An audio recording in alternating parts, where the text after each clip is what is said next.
El podcast librero llega gracias a Grandífer, la auténtica librería nacional. Visítalos en Ayacucho, Trujillo, Cusco y pide tus libros en cualquier parte del país de manera virtual. Busca Libre, todos los libros que necesitabas a solo un clic de distancia. Librería 111, el catálogo de libros más exclusivo del mercado hecho por libreros para amantes de los libros. Dice Luis Alberto Sánchez, el Perú es un país adolescente. ¿Qué significa la adolescencia? Yo siempre lo he dicho, he tenido la suerte y el privilegio de tener excelentes profesores. Algunos han estado en este programa y uno de los excelentes profesores que he tenido, una excelente profesora que he tenido, ha sido justamente que me acompaña aquí el día de hoy. Estamos con Nani Piz. Gracias, Nani, qué lindo. Qué bienvenida. bonita presentación, gracias.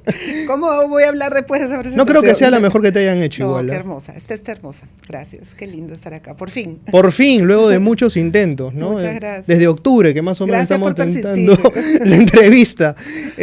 Finalmente, Nani, ¿coincides con esta opinión de Luis Alberto Sánchez? El Perú es un país adolescente, porque entendemos la adolescencia de un modo, quizás muy estereotípico, que se establece en 1904. Exacto. Y que de ahí no salimos No un se poco. mueve. Pero ¿es una definición justa, correcta? Yo no sé si, pese a ser, digamos, una afirmación hija de su tiempo, yo no sé si él estaba pensando en la adolescencia como la entendemos ahora. Yo me imagino que lo que él estaba diciendo, y en eso, y desde como él lo estaba viendo, sí coincido con él. Él estaba pensando en el Perú como un país que no termina de ser, ¿no? Que no termina de romper sus cadenas colonialistas y asegurarse un lugar en el mundo adulto, ¿no? Creo que desde ahí era donde él estaba hablando. No creo que estuviera pensando cómo entendemos la adolescencia ahora, que no es algo que no es, ¿no? No es una etapa para después. Es una etapa en sí misma, es una etapa con su propia lógica. Mucho de lo que se ha, yo diría, hecho mal en el trabajo con adolescentes es el no pensarlo como una etapa que tiene su propia naturaleza y lógica, necesidades, sino como estos pequeños adultitos incompletos, ¿no? Que hay que esperar a que ya pues se ajusten y sean lo que tienen que ser, ¿no? Pero en justicia a esa tan, digamos, creo que yo he escuchado esa frase toda mi escolaridad. Creo que él no estaba pensando en eso, ¿no? ¿Por qué entendemos la adolescencia justamente? Y hay vínculos que hacen, ¿no? Adolescente viene de adolecer. Sí. Digo, ¿adolecer por qué? Porque es vista como un periodo en el que hay que tener mucho cuidado y los padres lo ven hasta con cierto resquemor. ¿Tú sabes que es bien curiosa esa frase? No creo que haya vez que yo no he trabajado o entrevistado a profesores que en algún momento te dicen, ya, pues, pero finalmente adolescencia viene de adolecer, que es sufrimiento. Y en realidad no viene de adolecer, viene de adolescere, que significa cambio, transformación. Entonces es interesante cómo hemos generado una justificación lingüística para nuestra propia representación social de la adolescencia, ¿no? Porque, y eso viene efectivamente, como planteas, de la famosa teoría de Stanley Hall, que funde el campo, ¿no? Pero él funde el campo de la psicología adolescente pensando en las adolescencias de clase media, y digamos la historia es más complicada porque él plantea que viene de sufrimiento, de tormenta y estrés, en esta necesidad de ajuste al mundo adulto, y que además es una etapa determinada biológicamente. Tiene que ver con los cambios hormonales que ocurren en esta etapa. Nada de eso es entendido ahora de esa manera, ¿no? No estamos en un paradigma de determinismo biológico, y digamos, esa idea fue rebatida muy prontamente. Sin embargo, la idea persistió, quedó, y yo creo que lo fascinante es que siga quedando, porque creo que da cuenta de este desconcierto intergeneracional que siempre tenemos con los adolescentes. O sea, de alguna manera sabemos que en ellos está puesto gran parte de lo que cambiará, gran parte de la posibilidad de transformar nuestras creencias, conductas y todo el orden social, pero también nos interpela que cambien al mismo tiempo, ¿no? Entonces, creo que esa noción da cuenta de nuestro propio proceso de envejecimiento, del poder, del mirarlos y decir, están en problemas, tienen una serie de dificultades, ¿no? O están sufriendo, ¿no? Esto tiene que ver también justamente a propósito de este abismo generacional que tú mencionas entre adolescentes, adultos que están también en una etapa a veces de transición. Yo recuerdo muy precisamente, Nani me enseñó contexto y desarrollo del estudiante universitario, lo estoy tratando de citar de manera más precisa. Exacto. Que era un curso bipartito. La primera parte justo estábamos recordando, Con la Julio dictaba del Valle, Julio sí. del Valle, y la segunda tú, Julio, nos explicaba un poco poco la historia, Sí. y tú nos explicabas el contexto en el cual el adolescente se venía desarrollaba. a desarrollar. Y a mí me quedó una idea bastante dando vueltas, ¿no? ¿Por qué los abuelos se relacionan mejor con los niños que los propios padres?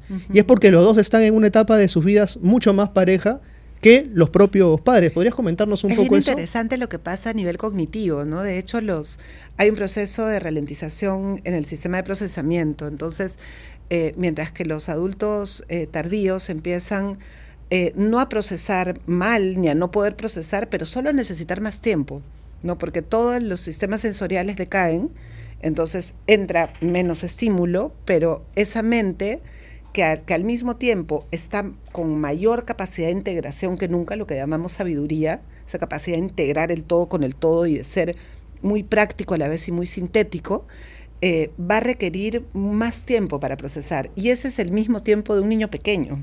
O sea, no es el mismo, porque el niño pequeño no tiene la experiencia, la sabiduría, pero en términos de procesamiento están en un lugar parecido, por eso se entienden bastante bien, ¿no? Por eso son el match perfecto para acompañarse, ¿no? Y bueno, todos los que hemos criado hijos con abuelos sabemos que es casi imposible criarlos sin ellos, así que son una bendición en el desarrollo, ¿no? Entonces, es cierto que logran, digamos, los niños tener más interés y poder tener más paciencia para escuchar a los adultos tardíos, que solo requieren más tiempo, nada más, ¿no? Y es interesante esto porque estas fricciones provocan creo que desconcierto, ¿no? ¿Qué es lo que le está pasando a mi hija, a mi hijo en esta etapa en la que yo por más que le hable no me logra entender? Eso por un lado, pero por el otro me da miedo que explore identidades que de pronto yo tengo bajo el control, pero esas otras identidades no tanto. Eso es lo que justamente revela el estudio y me sorprendió bastante. Porque Nani, dicho sea de paso, y el equipo de investigadores que están a cargo de este libro, ahora sí me toca presentarlo, que se llama Ser adolescente en el Perú, que tiene 4 tomos. Es un estudio investigativo a propósito de lo que significa la adolescencia en el Perú.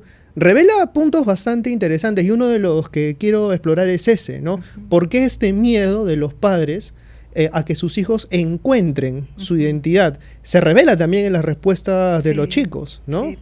De hecho, ese es un punto bien interesante y problemático de los hallazgos, ¿no? Porque ahí está una teoría fundacional del desarrollo adolescente, es la teoría de Erikson, que plantea que gran parte de lo que define a la adolescencia es la posibilidad, es entrar en una suerte de crisis como parteaguas, no crisis en sentido de crisis económica, no en sentido negativo, sino en que abres la posibilidad de replantear quién eres y en quién te quieres convertir, lo cual además coincide con las transformaciones cognitivas, con que hay mejor memoria biográfica, etcétera. Entonces se desencadena este proceso muy además acelerado por el fin de la escolaridad. Y en las teorías normativas, cuando se ha aplicado esa teoría en contextos muy distintos al nuestro, más afluentes, con más recursos económicos, etcétera, y con otras nociones de autonomía, aparece, digamos, la premisa de que se construye una identidad desde un proceso de exploración. Nosotros, lo que hicimos en este proyecto, que fue gestado por una alianza entre UNICEF y la Universidad Católica, quisimos explorar cómo se veían algunas de estas teorías en nuestra realidad, porque nuestra realidad, pues, digamos, culturalmente diversa, compleja, plagada de exclusiones, con una historia colonialista muy fuerte, con crisis económicas permanentes y con una cultura de crianza muy tradicional, muy conservadora, pensábamos que podía tener bastantes distancias, ¿no? Y lo que encontramos es que sí hay exploración, pero únicamente en el plano de los amigos. En los otros dominios hay una noción bien compleja de qué cosa significa ser más allá de tu familia. Uh-huh. Entonces, y yo creo que es uno de los corazones de cómo se es adolescente en el Perú, ¿no? Hay una relación muy cariñosa, muy afectuosa con los cuidadores, llena de términos muy amorosos, pero al mismo tiempo los chicos y chicas que con los que conversamos cargan con una lógica de endeudamiento muy compleja con sus familias. Ellos son los que van a terminar la secundaria. De hecho, en la mayoría de casos, su madre o su madre y su padre no había terminado la secundaria. Uh-huh. Entonces, ellos son los que van a sacar a la familia adelante y que parte de su responsabilidad no es solo, digamos, proveer por el hermano menor, sino hacer que sus padres estudien, proveerles económicamente. Entonces cargan con esa deuda de manera muy compleja y eso genera que la misma lógica de exploración sea complicada. Entonces, nosotros no preguntamos con el término exploración, porque exploración solo les remite alcohol y drogas, ¿no? Preguntamos, digamos, por qué hacían respecto a ir tomando, por ejemplo, distancia de algunas ideas y valores de los padres, que es un hito, ¿no?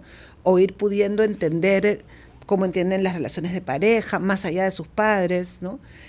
O ir pensando en una ocupación por cuenta propia. Y en todo aparece muy marcado como un mandato muy complejo, está esto bien, pero mi familia, pero sacar a la familia adelante, que casi, digamos, construye sus proyectos de vida con esa complejidad, ¿no? Y eso yo diría que o sea, no es bueno ni es malo, porque lo que la cultura produce tiene alguna lógica sobre los individuos. Eso yo diría que tendríamos que verlo en el tiempo, pero es algo muy constitutivo de nuestra identidad latinoamericana. Lo que sí es complejo es que esa deuda se cargue como una responsabilidad que genera angustia, ¿no? Esa parte sí es complicada. Y ahí un poco que lo que hemos tratado es de alertar al sistema educativo de que la manera como se está trabajando proyecto de vida en las escuelas no recoge ese tema. Se imagina un adolescente totalmente autónomo para construir un proyecto donde la familia deja de ser relevante y la familia no deja de ser relevante, es el corazón de sus preocupaciones. Entonces ahí sí la escuela tiene que mirar con más complejidad el tema, ¿no? Has hablado de la escuela, por ejemplo. ¿De dónde viene esta idea de... Hay un rompimiento, me parece, que se da entre los 12 y 13 años, que es justamente cuando se pasa a la secundaria. Y en este cambio se asume que hay una adultización del adolescente como que ya, madura, de una vez. Y no es tan así, ¿no? Es más, yo diría que una de las cosas que hemos encontrado es que hay una tendencia a construirlos como más grandes de lo que son.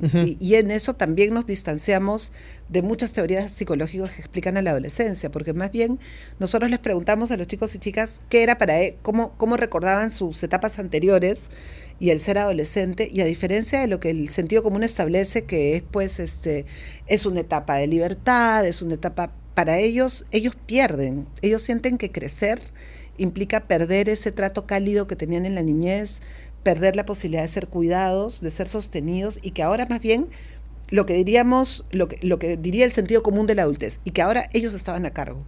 Ellos tienen que estar a cargo de hermanos menores, de abuelos, de la actividad familiar, de la cabina de videojuegos que tienen en su casa o de parte del trabajo agrícola. Ellos tienen que encargarse y además se tienen que encargar de su proyecto de vida. Entonces aparece esta sensación de estar a cargo con chiquitos de segundo y secundaria, ¿no? Entonces sí es complejo. Creo que parte de lo que no terminamos de, digamos, esto tiene condiciones materiales estructurales, ¿no? No estamos hablando de un contexto de afluencia. Nosotros hemos ido a lo que representa el sistema público típico, ¿no? Y en ese sistema público típico hay un crecimiento acelerado, ¿no? Y claro, comparten estas responsabilidades que muchas veces son parte de de las responsabilidades que los cuidadores tendrían que tener, porque finalmente cuidar a sus hermanos menores no tendría que ser su responsabilidad, ¿no? Y no estoy hablando de labor de cuidado tipo saca a tu hermana al parque un ratito, ¿no? Sino de esperar a tu hermana a la salida, encargarte de ella hasta las 10 de la noche y luego tú irte a estudiar inglés con el corazón acá, porque la dejas sola por media hora hasta que lleguen tus padres. Entonces, tú supervisas tareas, le preparas el almuerzo, ves que se baña, la acuestas, eres un cuidador, ¿no? O sea, con ese nivel de responsabilidad. ¿Estamos hablando de que se queman etapas? Yo creo que las etapas no se queman. O sea, lo que se hace es que se viven de otras formas, ¿no? Se adelantan preguntas, se adelantan procesos, pero el mismo término se adelantan es complicado desde la psicología cultural porque partimos de la premisa de que las etapas se constituyen en relación con el contexto cultural, ¿no? Entonces, lo que tenemos, creo yo, es una vivencia muy particular de la adolescencia que se vuelve compleja porque al mismo tiempo existe este discurso del adolescente libre, explorando, saliendo de sex education, de Glee, de otro planeta, ¿no? Entonces todo eso también es lo que ellos quieren ser. interactúa con ellos, ¿no? Entonces encuentran espacios donde eso sí ocurre, ¿no? Encuentran espacios de exploración en los amigos, por ejemplo. Valoran su escuela, que para lo poco que les ofrece la escuela, la valoran como un lugar casi sacralizado, ¿no? Porque es el espacio donde ellos son, mucho más, en un espacio de contención y mucho más libres, ¿no? Pese a que en términos del proyecto de vida reciben poco, ¿no? Sí, mencionaba este tema de quema de etapas porque es el término coloquial con el que muchas personas se refieren, y hacía el match con algo que tú habías dicho justamente en esto. Aula Abierta era el proyecto. Aula Abierta se llama el proyecto. Aula Abierto, o sea, vayan a verlo, o sea, tiene charlas espectaculares. Está en la página web de la PUC. Así es, y también en el canal de YouTube de la PUC, dicho sea de paso. Ahí mencionabas, por ejemplo, de entender la adolescencia como una etapa de transición, pero todas las etapas de nuestra vida básicamente están en transición, ¿no? De hecho, ese es el término coloquial con el que entendemos la adolescencia, es como una etapa de transición entre la niñez y la adultez. Sin embargo, no sé, pues la adultez es una transición entre la vida y la adultez tardía, entre la vida y la muerte, y el nacimiento también. O sea, no hay etapa que no implique una posterior. Y sí creo que es importante, yo diría que sobre la etapa que más se la ha pensado como transición es la adolescencia, porque a diferencia hay pocos marcadores, a diferencia de otras etapas. No hay un marcador biológico en el inicio, que es la pubertad, pero el fin está determinado socioculturalmente. Entonces puede ser una etapa más breve o más larga, ¿no? De hecho, el nacimiento de la adolescencia va muy ligado a la escolaridad. Entonces, conforme se alargue la escolaridad, hay un grado de asistencia, hay cierta autonomía restringida y por lo tanto seguimos hablando de una adolescencia en términos sociales. Los procesos cognitivos sabemos que son, digamos, todo el desarrollo cognitivo es más largo que la escolaridad, ¿no? Y va hasta algunos años de los estudios postsecundarios, pero también ese proceso interactúa con el entorno. Entonces, es difícil ponerle un marcador, digamos, hacemos medias, ¿no? De cuando pensamos que esta concluye, pero efectivamente, si bien es a la vez que una transición, es una etapa que vale contemplar, no respecto a ese adulto imaginario que tenemos, que quisiéramos tener, ¿no? Porque la adultez también como etapa de desarrollo es otro rollón, ¿no? Sino Totalmente. Respecto a cómo están siendo estos adolescentes, porque creo que a diferencia de otras etapas, y eso es lo que nos llevó a estudiarla y lo que resulta problemático, es una etapa profundamente invisible. La miramos desde los lentes de la cultura pop, y tenemos esta relación de amor-odio con la adolescencia, ¿no? Donde al mismo tiempo que van a ser los que van a transformar esta realidad, y cada vez que hay una crisis política decimos ¿dónde están los jóvenes? Y tampoco distinguimos adolescente de joven. Y por otro lado, y ponemos mucho sobre ellos como los salvadores de lo que viene, y al mismo tiempo son este desastre, ¿no?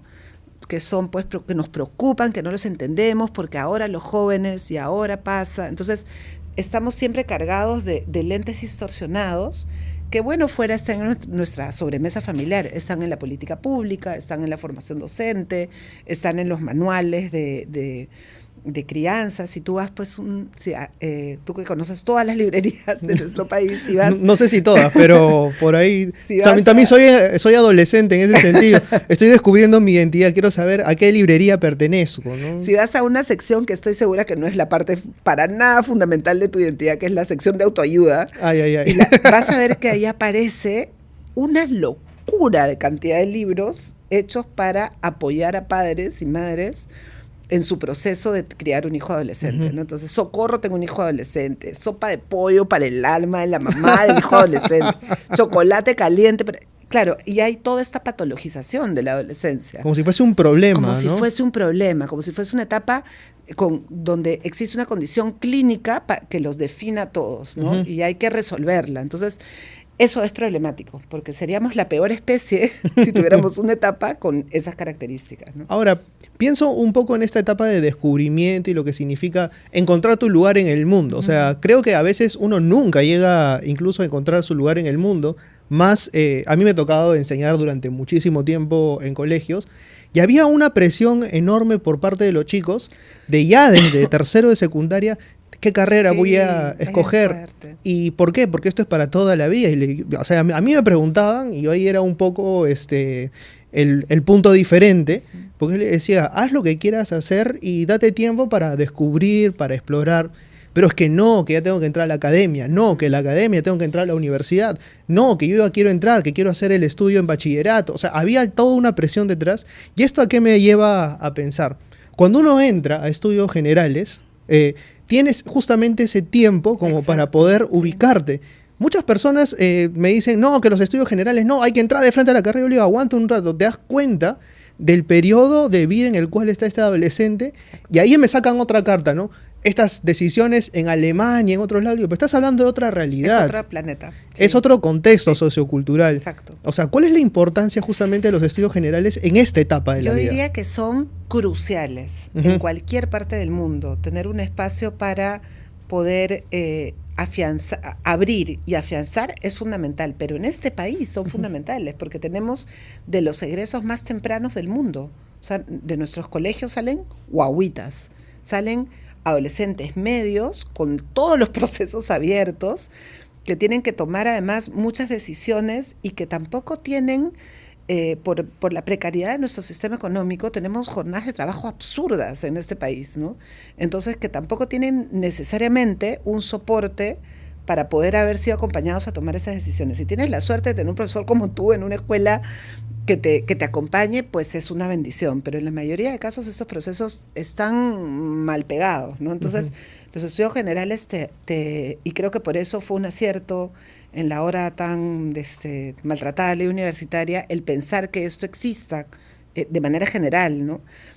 Porque de alguna manera te da un espacio para que tú te entiendas en distintos roles, que es justamente el proceso de exploración, o por último, enriquezcas tu visión del mundo, ¿no? Entonces, yo pensaría que sería mucho más razonable hacer un bachillerato obligatorio, ¿no? Pero ese tema ni siquiera está pensado Es que estamos hablando de una lógica básicamente de la performance, ¿no? Exacto. Conviertes al adolescente, a la persona en un número. Lo más rápido posible. Y Claro. mientras más rápido se llegue al objetivo es mejor. Es más, y esta es una percepción mía, incluso, insisto, de una visión muy personal, a que el adolescente ejecute.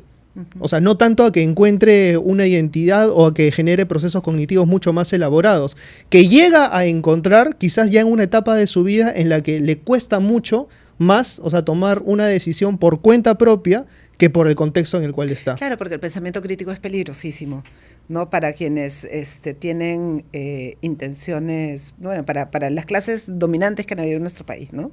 Para los poderes hegemónicos. Y no suena conspiracionista, como lo he dicho, pero sí creo que hay un maltrato, sobre todo a la escuela pública, por la mayoría de gobiernos que hemos tenido, sobre todo en temas que supongan formar seres humanos críticos y ciudadanos participativos, que transformen la sociedad, ¿no? Tenemos niveles de formación ciudadana lamentables y es un tema que no termina de entenderse cómo armar, ¿no? Porque claro, la persona que conoce sus derechos y que entiende cómo ejecutarlos, no va a permitir las barbaridades que ocurren desde hace, no sé, no quiero decir desde la colonia, pero desde hace muchos años en nuestro país. Entonces, sí creo que hay un desmedro o sea, digamos, no es un tema técnico, hay cantidad de información sobre cómo trabajar el tema y hay gente muy competente en el Ministerio de Educación incluso que sabe cómo trabajar el tema. Es un tema de voluntad política. Entonces, efectivamente, o sea, lo que pasa es que la mente, cuando no solamente es potenciada por la escuela, ¿no? Nosotros, parte de lo que analizamos en Ser Adolescente en el Perú era, por ejemplo, si ellos, cómo entendían el proceso de conocer y el conocimiento. Si estás disfrutando de esta entrevista y estás anotando todos los títulos que sugerimos, puedes buscarlos en buscalibre.com. La librería más grande del mundo ahora está al alcance de un clic. Buscalibre.com, ¿no? Un poco viendo si estaban en un paradigma más cercano al constructivismo o al transmisionismo pasivo, repetitivo, ¿no? Y encontramos que aprenden de manera distinta dentro y fuera de la escuela. Entonces, mientras que fuera de la escuela tienes pues una mente que aprende por ensayo y error, explorando, etcétera, cuando llega a la escuela se sientan, se callan y replican. Y eso es una pésima noticia para la escuela, pero la buena noticia es que fuera de la escuela hacen otra cosa. Entonces, esa mente, como tú dices, va encontrando experiencias que le permiten aprender. Lo terrible es que no sea en el lugar donde debería hacerse eso, ¿no? Claro, estos llamados espacios no convencionales de aprendizaje, ¿no? Jugando por ti, o sea, digamos, nosotros les preguntamos, por ejemplo, si quieres aprender pues de un grupo de K-pop coreano, ¿qué cosa haces? O nos contaban ellos qué estrategias usaban para reforzar cosas que no entendían, ¿no? Entonces, claro, ahí está mente usando otros recursos, ¿no? Uh-huh. Lo que pasa también es que es esperanzador, pero al mismo tiempo te deja con muchas preguntas de trayectoria, ¿no? Porque ¿qué pasa con esos chicos y chicas que son la mayoría del Perú? O sea, si el 95% egresa queriendo ir a la universidad y no llega pues ni el 30%, ¿qué pasa con esos chicos que no tienen esa oportunidad de seguir explorando y desarrollando esas competencias después, ¿no? El sistema efectivamente lo que quiere es que se reproduzca a sí mismo, ¿no? Insertarse lo más rápidamente al mercado laboral, precarizado, con los 0 beneficios que tenemos para reproducirse a sí mismo, ¿no? Y no brinda la posibilidad de tener este espacio que sería necesario, ¿no? Para poder seguir desarrollándose, creciendo. También, sin intentar ser conspiracionista, yo creo que hay un tema de control ahí, uh-huh. ¿no? Que sería lo que Foucault denominaría, bueno, vigilar y castigar, sí, básicamente. Exacto. ¿No? Ahora se vienen, por ejemplo, las vacaciones. Muchos uh-huh. de los chicos van a estar en este término nefasto, útiles, ¿no? Vacaciones uh-huh. útiles. ¿Qué significaría el ocio, por ejemplo, en este espacio? De acuerdo al descubrimiento, parece que incluso ese espacio de descanso, por 2 razones. En principio, porque los padres de familia se ven enfrentados a una situación que es, tengo a mi hijo en casa este verano, todo el día, claro. O sea, ¿ahora qué hago? Uh-huh. O sea, tengo que ir a trabajar, ¿con quién lo dejo? ¿Qué va a estar haciendo? Tengo que mantenerlo controlado de alguna manera. Pero por el otro, aprovecha el tiempo y genera, no te tengas piedad en pensar, ¿no? O en divertirte. Claro, el ocio es fundamental, ¿no? De hecho, es de donde sale la mayor cantidad de conexiones creativas. Suceden también sometiendo a la mente a espacios muertos, ¿no? A espacios en donde pueda establecer conexiones. Y por eso es tan importante tener cualquier persona de cualquier edad largos momentos de no hacer nada, uh-huh. ¿no? Largos momentos de poder justamente privarse de aparatos o de lectura o de lo que fuera y descansar, ¿no? Lo que llamamos descansar. Efectivamente hay desde el horario escolar hasta los tiempos de vacaciones están hechos en función de los adultos, y es bueno tener en qué pensar. O sea, sí creo que las escuelas hacen un esfuerzo muy grande por proveer, por ejemplo, espacios en los veranos también, para que los chicos tengan que hacer. Muchos trabajan, por ejemplo, en el verano en nuestro país, ¿no? Algunos, pues, son sometidos a vacaciones útiles con, digamos, los 35 talleres orientados al logro. Y eso creo que es un reflejo de cómo son esas familias en el año escolar también, ¿no? Esa familia que necesita que su adolescente trabaje y aporte, seguramente va a pedir de él o de ella trabajo en el verano, ¿no? Ese padre y madre de familia que no sabe qué hacer con su hijo, seguramente lo va a tener sin hacer nada. Entonces, sí creo que hay una coherencia en ese sentido. Idealmente, tendría que ser un espacio de mucho juego, de mucho poder, no sé. Yo tengo la alegría y el sufrimiento de tener un hijo adolescente que toca guitarra muy bien, y que no quería tocar guitarra inicialmente, y mi esposo ama la guitarra, ama la música, entonces le dejaba instrumentos por toda la casa, le dejaba instrumentos para que él, y como era algo de su papá, él no la miraba hasta que fue por aproximaciones muy lentitas. Nadie le enseñó inicialmente dándole, esos son horas, ¿no? Que claro, si uno los ve en términos productivos como sociedad, dices, wow, qué esfuerzo inútil. Uh-huh. Valentín no quiere ser músico, quiere ser, creo que sociólogo o físico. Está entre cosas que no tienen que ver con la música. Pero lo que eso está haciendo en su self, para quien él es ahorita, uh-huh. es crucial, ¿no? Cómo le hace pensar digamos, los procesos, el lugar de la creación, el lugar de lo que otras personas dicen cuando crean, o sea, lo que construye en él. Pero todo eso demanda tiempo, que es lo que no les damos. Uh-huh. O sea, tenemos poco tiempo los adultos para darles, y tenemos poco tiempo para dejarlos ser, uh-huh. para dejarlos que vayan siendo, ¿no? Y eso es muy triste, eso es lamentable.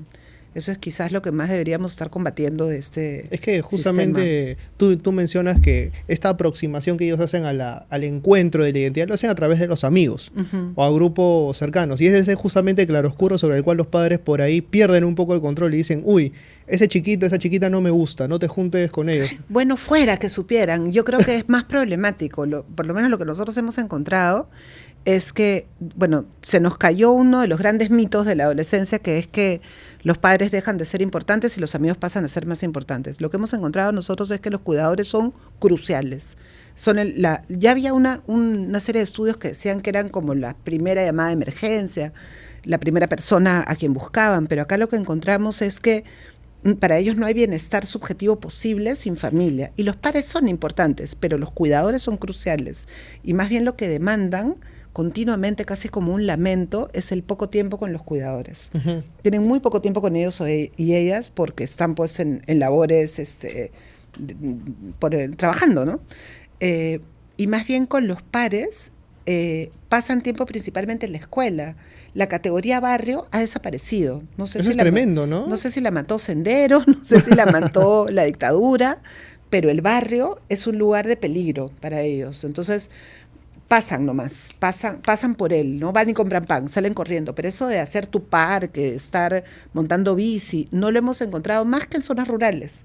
Pero en zonas rurales no es, pues, porque son familia. Bueno, es también, el barrio familiar. También ¿no? imagino que tiene que ver con un poco, bueno, o sea, al menos aquí en Lima, con la transformación de la ciudad. Por supuesto. Que crece verticalmente. Exacto. Rara vez conoces a tus vecinos. Por supuesto. O sea, por ahí tienes amigos o probables amigos de tu misma edad, pero cada uno anda en su mundo. No salen a interactuar. Y claro, en las escuelas rurales donde fuimos sí salen a interactuar, pero no con cualquiera. Sales a interactuar con tu vecina, que es tu prima. Ah, y ok. con tu otra vecina, que es tu otra prima. Entonces es familia, ¿no? No es interacción barrial. Entonces sus amigos son los de la escuela, básicamente. Entonces es bien curioso el proceso, porque sí hay una construcción identitaria con los pares, por supuesto. Van explorando gustos, pero mucha ya antes de la pandemia era virtual, ¿no? Y más bien yo pensaría que este proceso, o sea, si hablamos de un proceso camino a una ruta vocacional, quien tiene que estar a cargo es el adulto. Entonces tú tendrías que estar llevando pues a tu hijo e hija a los talleres que el municipio de tu barrio ofrece orientación vocacional, a un taller de lectura, a ver esta exposición de libros viejos que haya, a ver, digamos, todos los recursos que tu barrio ofrece, gratuitos, que son un montón, en casi todos los distritos, pero tenemos padres que trabajan de lunes a domingo, ¿no? Entonces es ese soporte, que además es un proceso que los padres no han vivido, porque no han pasado por la universidad, muchos no han terminado la secundaria, entonces que no tienen cómo gestionar. Cuando hemos hecho estudios en sectores medios y altos, sí encontramos eso mucho más habilitado. O sea, sí creemos que es una característica de la precarización laboral, que termina generando una consecuencia sobre los chicos, los adolescentes, ¿no? Y en temas de género, por ejemplo, cuando hablamos justamente de esta exploración de la identidad, hay un patrimonio que ellos traen cultural y social de sus familias, que cuando empiezan a descubrir su identidad, chocan a veces con esos estereotipos y se ven en una encrucijada. Sí, es cierto, es bien interesante porque esta es la generación que hemos entrevistado, es la generación hija de lo que llamamos la revolución del género, ¿no? Entonces, ahí nos sorprendió, yo diría que es el hallazgo que más nos ha desconcertado. Vimos la data muchas veces, volvimos sobre ella, porque es la generación sin educación sexual integral, donde se ha removido la ESI de las escuelas.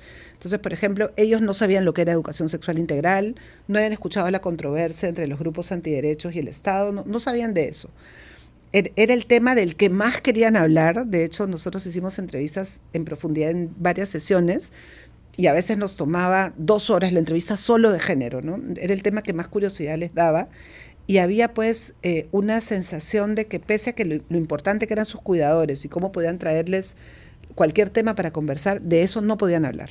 No, el único tema del que su familia no acoge es sexual, en la mayoría de casos es sexualidad y género.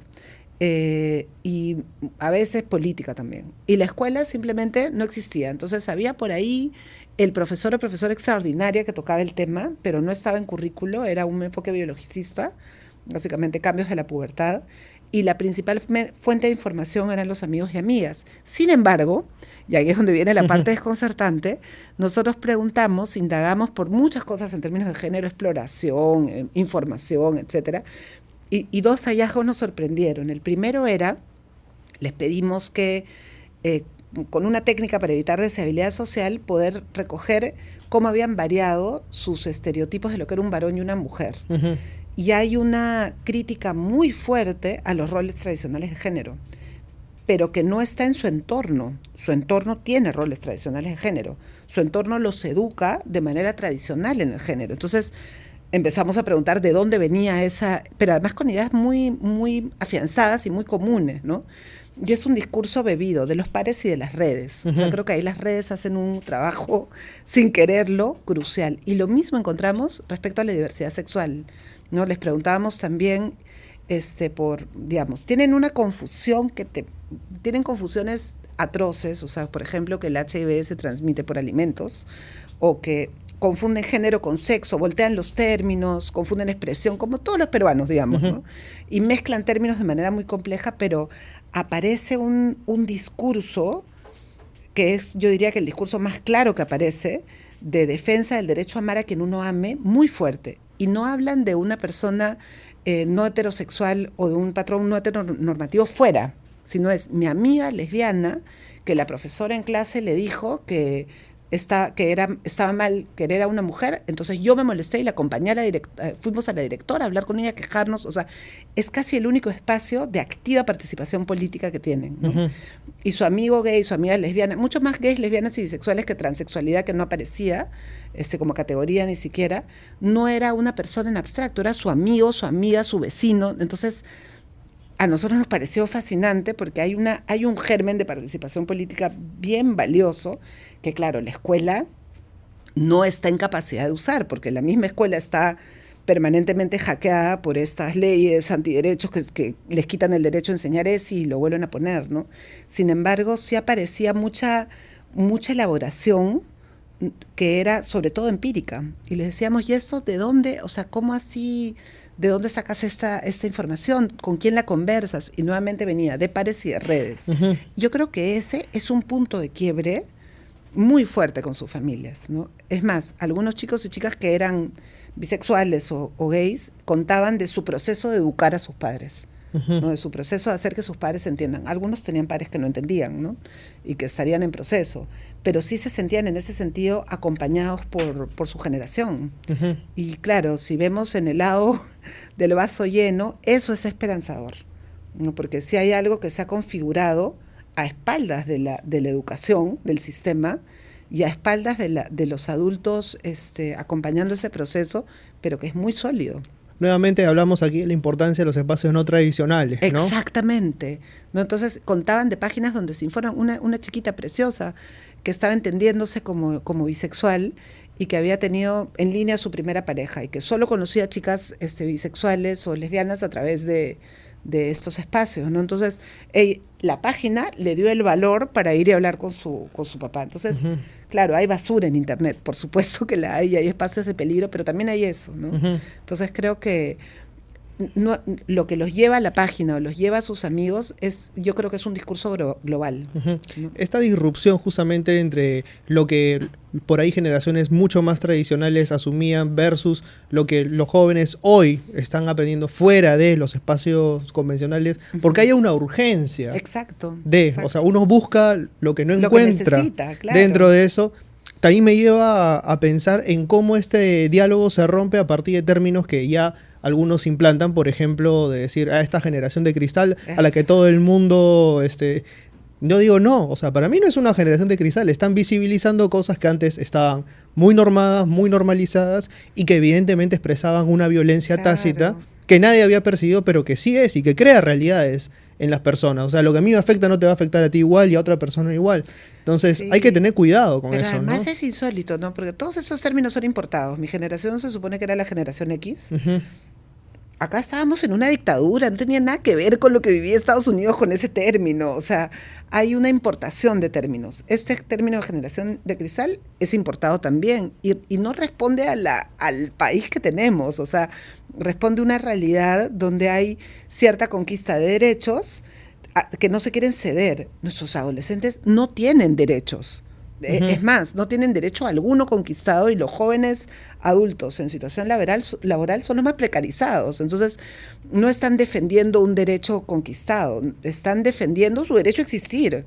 O sea, que puede existir la posibilidad de tener una jornada de trabajo que te remunere lo adecuado. Entonces, es otra lucha. O sea, siento que se importan los términos para decir cosas que nuevamente, ¿no? Como la idea de rebelde, que esconden el mirar esta realidad. Y bueno, claro, la cultura pop los representa muy bien. Sí hay generación de cristal en otros países, o sea, sí hay, que coincido contigo, me parece aberrante el término y me parece que es digamos, esta idea Una forma de desprestigiar, de desprestigiar, ¿no?, a las generaciones más jóvenes. Pero no veo que se aplique a esta realidad en forma alguna. El nivel de precarización que hay acá no permite tener una generación de cristal, no la habilita, ¿no? Es lo mismo cuando dicen, ahora todos son nativos digitales, aguanta. ¿Cómo así? Y la pandemia, ¿no vieron lo que pasó en la pandemia? O sea, claro. nativos digitales y Dios ni siquiera mío. en capital. O sea, mira lo que son zonas rurales, no es lo mismo. Pero ni siquiera yo diría ni siquiera en Lima élite. O sea, quizás en Lima élite hay cierto uso mayor de tecnología, sí. Y quizás pueden tener, pero tampoco hay un uso de las TICs que habilite esas competencias, ¿no? Parte de lo que recogimos fue cómo, prepandémicamente, fue cómo se utilizaban las TICs en la escuela. Se aprendía a hacer PPT, se aprendía a usar Word, ¿no? Había laboratorios cerrados. Claro, ahí sí hay una brecha, ¿no? En escuelas con más recursos, sí hay otro uso de la tecnología. Entonces, podríamos hablar en ese segmento, quizás, de nativos digitales, pero no más. O sea, si no hay web, ¿de qué estamos hablando? Finalmente, Nani, ¿qué es ser adolescente en el Perú? Qué bonita pregunta. Bueno, ser adolescente en el Perú yo diría que es un enorme reto. Creo que es un contexto que se la pone difícil a los adolescentes. Nuestra pregunta de partida era si podíamos hablar de una adolescencia peruana, no de una adolescencia de algo común, de una serie de vivencias comunes llamadas adolescencia que conecten a un adolescente de Yunguyo en Puno, a un adolescente del Rímac y a un adolescente de Amazonas, ¿no? O de Tarapoto, donde fuimos. Y sí encontramos una vivencia común, sí encontramos que hay una representación común de la etapa que no corresponde con la literatura dominante, ¿no? Ellos no entienden esta etapa como una ganancia, sino como una pérdida. Y decía que es un reto porque hay mucha necesidad, digamos, afectiva no satisfecha, de tiempo con los cuidadores sobre todo. Es muy bueno, es muy positivo que valoren tanto esos cuidadores y que quieran pasar tiempo con ellos. Es muy lamentable que tengan tan poco tiempo, ¿no? Y de hecho, creo que eso, más que un reflejo de los cuidadores no queriendo estar, es un reflejo de las condiciones más bien estructurales, ¿no? Al mismo tiempo que eso es verdad, hay otro gran reto tiene que ver con cómo ir consolidando un proyecto de manera propia con todo en contra, ¿no? La mayoría de adolescentes peruanos y peruanas no tienen la posibilidad, quieren ir a la universidad, pero están muy lejos de esa posibilidad y no encuentran en su escuela los recursos para hacerlo. Y todo eso es verdad, pero también aparecen estas grietas interesantes, como lo que hablábamos del género, ¿no? Aparecen grietas de participación interesantes, aparecen espacios no convencionales de aprendizaje, aparecen, yo diría, más rabia enunciada, y está bien enunciar esa rabia. Yo diría que deberían enunciar mucho más rabia de la que enuncian, porque pese a que quieren a su escuela con todo su corazón, la escuela les da poco. Entonces, sí creo que yo pensaría que esas grietas de espacios de participación, de espacios de no tolerar ciertos maltratos, de tener una visión de la violencia más crítica y poder decir cosas como: no me gusta que mi papá esté tan poco tiempo conmigo y está mal y yo merezco otra cosa. Creo que ahí está la grieta de esperanza de lo que sigue, ¿no? El poder saber que tienen derecho a otra cosa, porque no les estamos dando lo que deberían recibir. O sea, como sociedad no estamos poniéndolos en el centro de nada. Y por eso es que es problemático, ¿no? Eso no depende de ellos, ese es el reto que ellos tienen, ¿no? Enfrentar eso, digamos, en términos de los recursos que traen enormes recursos para poder salir de esa situación, pero sí necesitan más de este país que les da muy poco. ¿Y cuál es el reto entonces que debería o podría, no, vamos a hablar de podría, no de debería, ser un imperativo, asumir la escuela y la universidad? Sí. Porque vemos que, o sea, al terminar el colegio a una edad tan temprana en un país como el Perú, que ya hemos analizado todo el enorme espectro de complejidades que tiene respecto a enseñanza y materia de recepción del aprendizaje, ¿sería entonces el bachillerato una alternativa? Es una alternativa más estructural que provoca soñar con ella, pero ni siquiera no creo que esté en la agenda de nadie ahorita, ¿no? En este país al menos. Yo pensaría que una manera más acorde con la estructura que tenemos de trabajar esto es centrarse en proyecto de vida. Hay un programa hermoso, por ejemplo, de UNESCO, que se llama Horizontes, que han trabajado en ciertas escuelas rurales el tema de proyecto de vida, que articula todo, porque articula la identidad, articula la exploración, articula qué tipo de ciudadano voy a ser. Nosotros tuvimos, a partir de los hallazgos del estudio también, bueno, ya ha tenido resultados hermosos el proyecto de UNESCO. Nosotros, a partir de los resultados de ser adolescente en el Perú, trabajamos en una escuela en Lurín, cómo acompañar proyectos de vida realistas. Entonces, desde los hallazgos hicimos una intervención y la evaluamos y ahorita estamos por devolvérsela a la escuela. Y en 10 sesiones logramos muchísimo, porque son chicos con muchos recursos. O sea, ese vínculo con sus cuidadores es un recurso. O sea, tienen una relación que mi generación no tenía. Yo quería mucho a mis papás, pero mi generación en general tenía una relación muy conflictiva con sus cuidadores. Ya estos los estamos criando nosotros. Es otro vínculo, ¿no? Se sienten queridos, aceptados y apoyados. Pero en eso no los pueden acompañar. Y la escuela, que debería hacerlo, no lo hace. Entonces, había mucho material para trabajar. Y creo que el corazón del cambio, y esto se aplica también a la universidad, es cómo acompañarles a construir proyectos de vida que sean realistas, que puedan alcanzar, que sean acordes con sus capacidades, con su situación económica, con quién los va a apoyar, con cómo lo van a financiar, que no hacer una prueba vocacional, pues, sino hacer un proyecto que se despliegue en el tiempo. Por eso los estudios generales son maravillosos, porque eso es lo que te habilitan. Y los que hemos pasado por ellos sentimos que es una marca identitaria los estudios generales, ¿no? Pero son pues las cuatro universidades que los tienen, ¿no? Entonces sí creo que la escuela debiera invertir, si tuviera que invertir los recursos, que son pocos que tienen, debieran ir en esa dirección. Y también en la dirección del descubrimiento y cómo descubren cómo es ser adolescente en el Perú, a través de este libro que se llama Ser adolescente en el Perú. Magnífica investigación, 4 tomos bien invertidos, dicho sea de paso, en materia de investigación, estadística, en fin. Hay de todo. Y yo te quiero felicitar, Nani, te quiero agradecer enormemente por estar aquí. Este es uno de los últimos programas del año, así que salimos de la adolescencia para entrar en la adultez temprana, vamos a decirlo así, de este programa. Así que gracias, te agradezco por la invitación enormemente. Y por este espacio maravilloso que tienes, que pone en vitrina trabajos que es difícil que lleguen a gente, ¿no? Y gracias por dedicarte a los libros, que eres uno de los 4 en este país que se dedica a eso. Muchas gracias por este espacio. Y nos estamos viendo el próximo viernes a la misma hora por el mismo canal y pese a muchos con el mismo conductor. Chau, chau.